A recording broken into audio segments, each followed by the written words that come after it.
This episode of Film Riot is brought to you by Domain.com.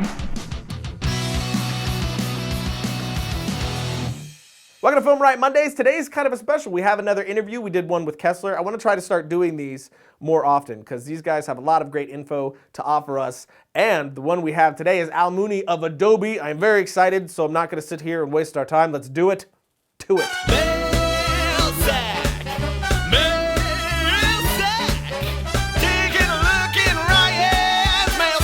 Al, thanks for coming on the show. I really appreciate it. It's awesome to have somebody from Adobe on the show to talk to our fans. They submitted a bunch of questions for you that you're now going to answer. But before we get into that, can you explain to people who you are and what you do for Adobe? Of course. Well, thanks for having me, Ryan. This is tremendously exciting, if slightly surreal. So my name is Al Mooney. My job is I'm the product manager for Adobe Premiere Pro. We have a huge team, as you would imagine, for a product this big and successful. We have a huge team of people working on Premiere Pro. But I'm the guy sort of who stands at the front. I count myself as the lucky one, the guy who stands at the front and does this stuff. As product manager, my responsibility fundamentally is to decide and manage the priorities for the product.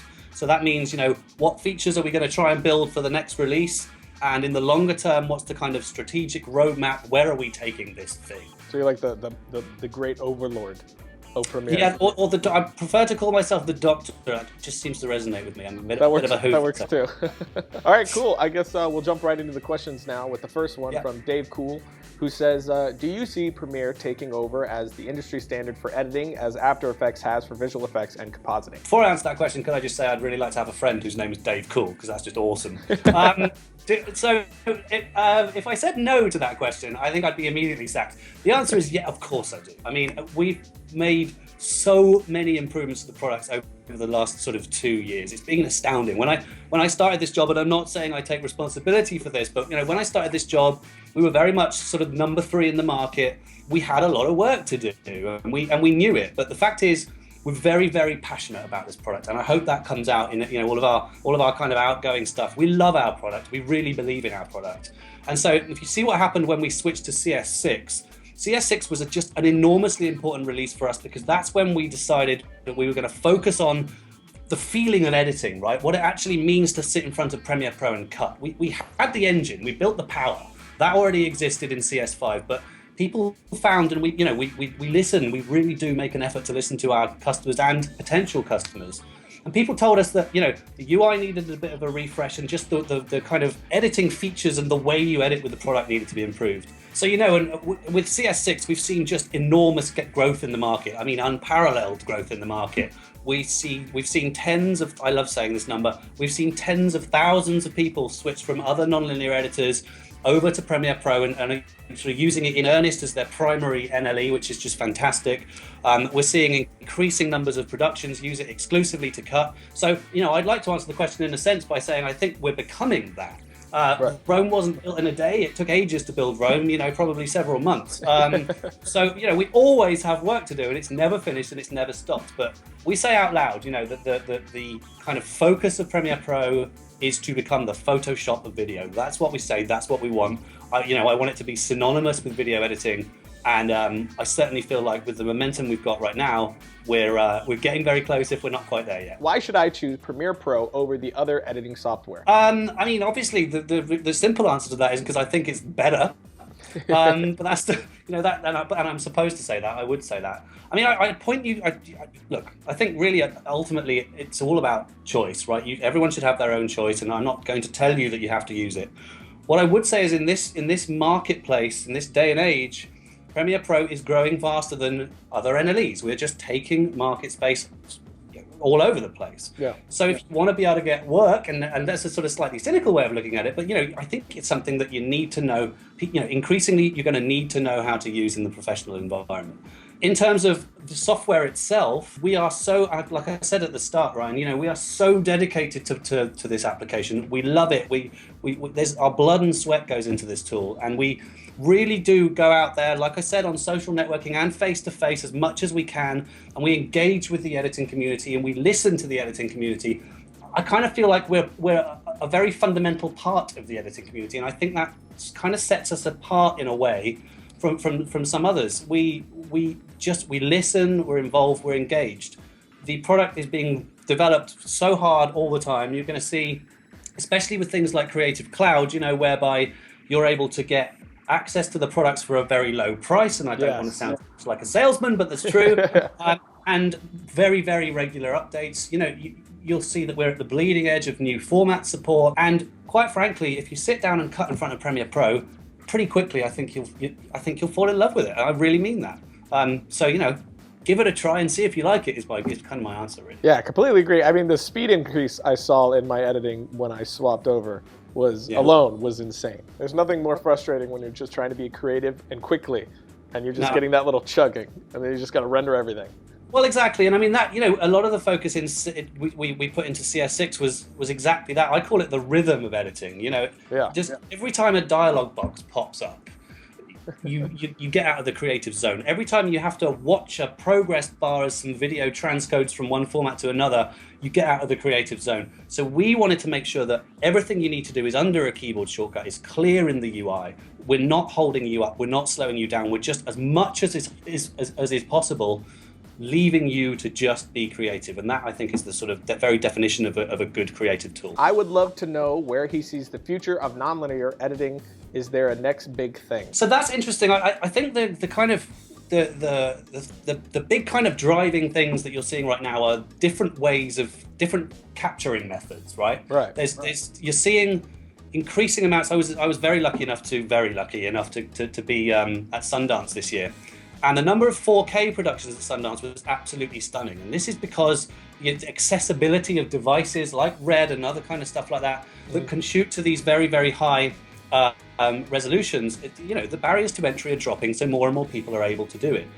So what we're seeing is, 4K is going to be bigger and bigger. Premiere Pro loves 4K. We've worked a great deal to make sure that 4K workflows are smooth, and we're talking 5K and beyond. Yeah. You also look at things like high frame rate. I think there's a lot of uncertainty about high frame rate in the market right now, but that's something I'm very, very interested in, because for certain types of thing, it's uniquely powerful. I think what's really interesting with HFR is, we've seen one example of it. We saw The Hobbit. The whole thing was HFR. You either loved it or you hated it. I thought it was very, very interesting and unique. But instead of being sort of worried about HFR, the way I like to talk about it is, I think we should just think about these things, and high dynamic range is another example. We should think about these things as kind of adding to the palette, giving us more options of how to shoot and how to tell our stories. You don't have to shoot everything at 128 frames a second in 4K, right? It's not compulsory. Neither's 3D, neither's any of this stuff. But as a creative, just having access to all these different things and being able to choose, I think, is a really powerful thing. So I think, to answer the question in an editing perspective, the kind of future of nonlinear editing is, one, we're going to see the increasing requirements to support these kind of things and be able to selectively move between them depending on what you're doing. And that's very much what's happening at the high end. The other thing that's sort of really quite aside from that is this incredible stuff we're seeing at what you might call the very low end. But we're seeing people, these little editing applications like, Adobe has one. You see things like Vine and Frame Blast. These little editing applications on your phone, which are making people at a very early stage, much earlier than anybody normally would, think about what it means to edit a piece of video, even if it's only a 6-second piece of video. Yeah. So I think that is going to breed a whole generation of new storytellers and people who care about it. And sort of at the high end, currently we're seeing that movement into all these different choices. So that's kind of where I see us going right now. Yeah, that's a great point, especially about Vine, just getting people to think about what a cut can do. That's a really good point. It really makes you realize how good real editors are as well. It's like, I'm actually not a real editor.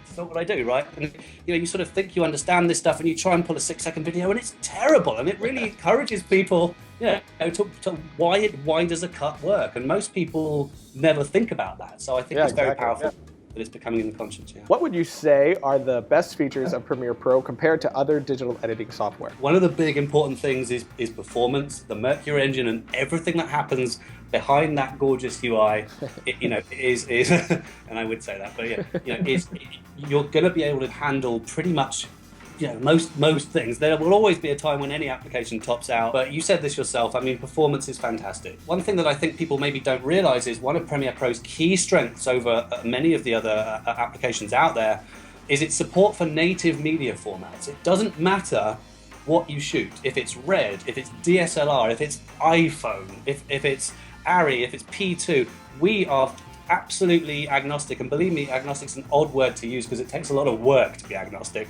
But we're agnostic with the format. If you have a video file, I am 98% sure that you'll be able to pull it into Premiere Pro, drop it on the timeline and start cutting. Yeah, absolutely.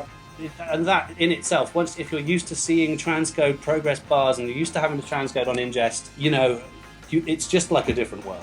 Yeah, and that's a godsend for FilmRiot. I mean, I just did an episode where I had GoPro, iPhone, RED, and 5D footage all in the exact same timeline, and it just played. That's fantastic to hear. It's nice that you're corroborating what I'm saying as well. It makes me feel better. One other thing I'd just like to point out that I think we probably, maybe not everyone realizes is just with this Creative Cloud thing. Creative Cloud gives you access to every one of the creative applications that we make for a small monthly fee. And I do feel like a mobile phone salesman when I say that, but it's true. One of the great advantages that Premiere Pro has over other applications out there is its integration with the other Adobe products.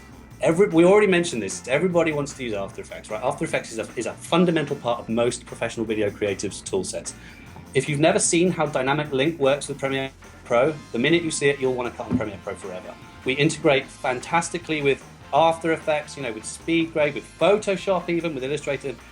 Creative Cloud really does just give you a complete set of tools to be creative. And I think that integration is something that's very powerful and sort of goes to set us apart. And actually, I mean, I don't think there's a question about it, but I get that question all the time about what Creative Cloud is. Is there any way to condense it in just the simple and quick version of what Creative Cloud actually is? I'll try and do it in a small number of words, not something I'm very good at, but here goes. So, we always used to sell our software in a box. And once a year, we would probably put a new version out, and you'd go and spend, $2,500 on a thing called Master Collection, which contained all of the applications.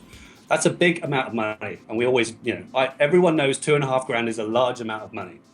What Creative Cloud is a completely different way of getting access to the products by paying a monthly fee. It's around $50. It can be less if you are upgrading, and I won't go into the pricing, but for, let's say, $50 a month, you get access to every single creative application this company makes. You can have them on 2 separate machines, and you just keep getting them. And if at the end of the 12-month period you stop paying your $50 a month, you just stop getting access to the software.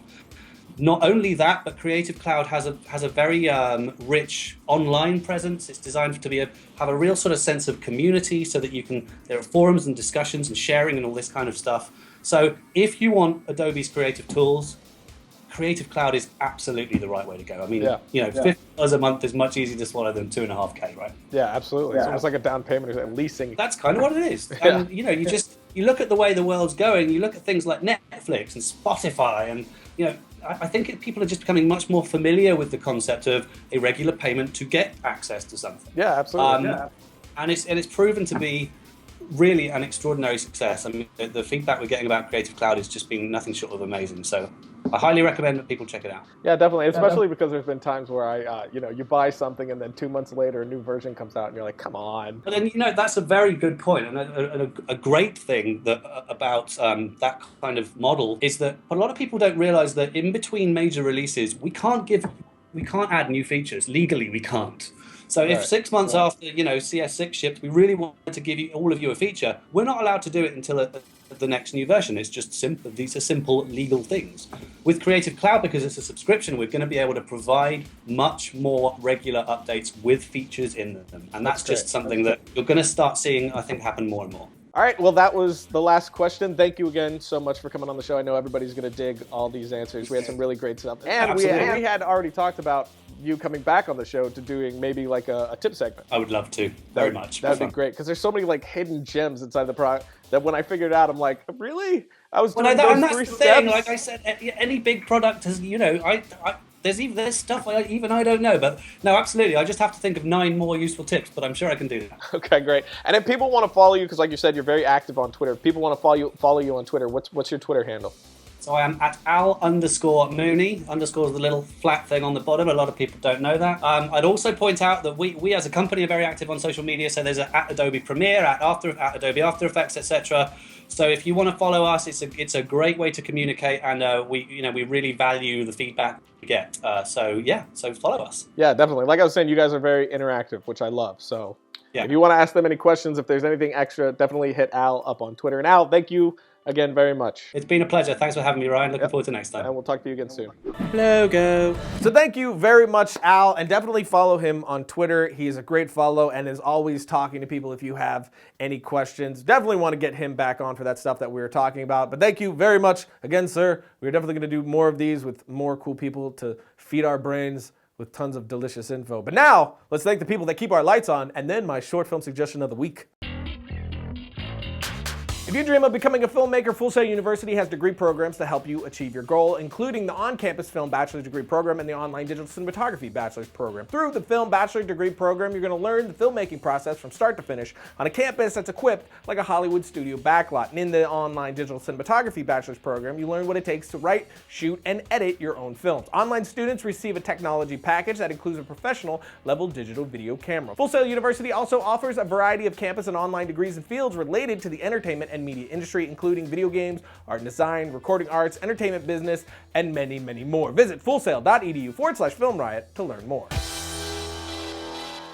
Logo. So that's it for today, which means it's time for my short film suggestion of the week. This one's called The $6.50 Man, which I absolutely love. The director did a fantastic job with the pacing and the tone of this. It had sort of a disturbing undercurrent going on, but also a lot of humor involved. And the performances he got out of all these little kids, I just thought was excellent. And I really loved how he ended the thing. I'm not going to say anything more than that because I don't want to ruin it for you, but definitely check this one out. This is a very talented director. But that's it for today. I'll see you guys next week.